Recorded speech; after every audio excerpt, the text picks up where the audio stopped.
शहबाज शरीफ कल कराची का दौरा करेंगे। ज़राए के मुताबिक वज़ीर-ए-आज़म पाक बहरिया के जवानों और अफसरान से मुलाकात करेंगे। पाक बहरिया के सरबराह एडमिरल नवीद अशरफ वज़ीर-ए-आज़म का इस्तकबाल करेंगे। ऑपरेशन बुनियानुन मरसूस के दौरान भारतीय बहरिया के जारियाना अज़ाइम नाकाम बनाने पर बहरिया को वज़ीर-ए-आज़म खराज तहसीन पेश करेंगे।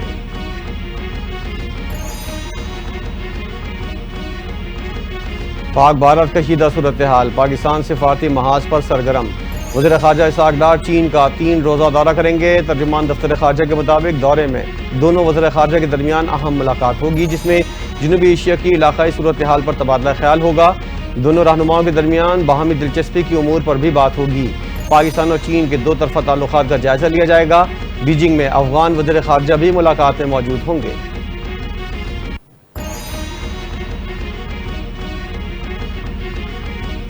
शहीद सुरखरू हैं, ये धरती है तो हम हैं, ये धरती नहीं तो कुछ भी नहीं।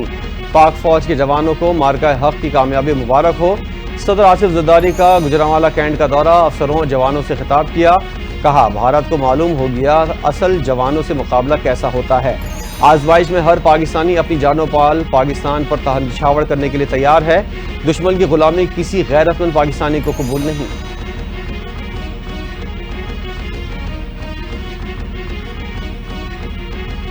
राफेल का गिरना यूरोप के लिए वार्निंग है। चीन के J-10C मल्टी रूरल लड़ाका तैयारे के हाथों फ्रांसीसी राफेल तैयारा गिराए जाने से भारत का ऑपरेशन सिंदूर एक तबाही में बदल गया। जर्मनी के अखबार में शाया आर्टिकल के मुताबिक पाकिस्तान पर भारतीय हमले में राफेल तैयारों की तबाही मगरिब के लिए एक सबक है। भारतीय पायलट्स को पाकिस्तानी पायलटों की तरफ से शदीद मज़ाहमत मिली।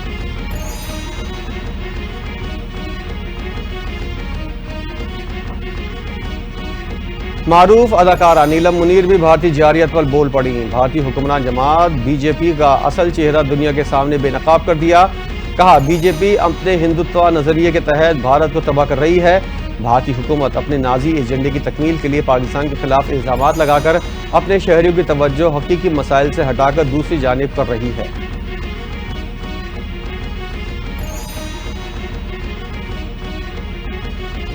पाकिस्तान IMF के दरमियान बजट 2025-26 पर अहम अहदाफ तय पा गए। आइंदा माली साल का विफाकी बजट 17,600 अरब रुपए से तजावुज़ करने का इम्कान। दिफाई बजट 2,414 अरब रुपए मुकर्रर किए जाने का इम्कान। दस्तावेज के मुताबिक FBR को 14,307 अरब महसूलात का हदफ दिया जाएगा।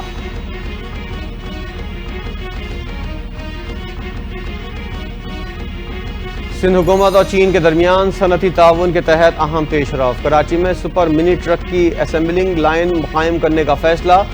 चीनी वजीर सिंध शर्जील मेमन ने तकरीर से खिताब करते हुए कहा, सुपर मिनी ट्रक मनसूबा पाक चीन सनती इश्तराक और तकनीकी ताउन की शानदार मिसाल है, जो दोनों ममालिक के लिए तरक्की और खुशहाली के नए दरवाजे खोलेगा। इस मनसूबे से न सिर्फ मकामी पुरसा साजी के फ़रोग़ मिलेगा, बल्कि रोज़गार के नए मौक़े पैदा होंगे। मंसूबे के तहत कराची समेत सिंध भर में इलेक्ट्रिक गाड़ियों के लिए चार्जिंग स्टेशन कायम किए जाएंगे।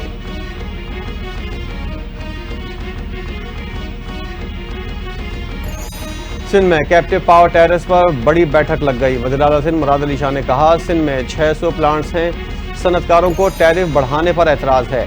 वज़ीर ख़जाना ने कहा कि वज़ीर-ए-आज़म ने पॉलिसी बनाने की हिदायत दी है। हुकूमत सिंध की दावत पर सनतकारों को सुनने आए हैं। तर्जुमान के मुताबिक सनतकार बरादरी कहती है कि गैस कंपनीज कीमत ज़्यादा चार्ज करती हैं। विफाक मज़ीद टैक्स लगाएगा तो सनतें बर्दाश्त नहीं कर सकेंगी।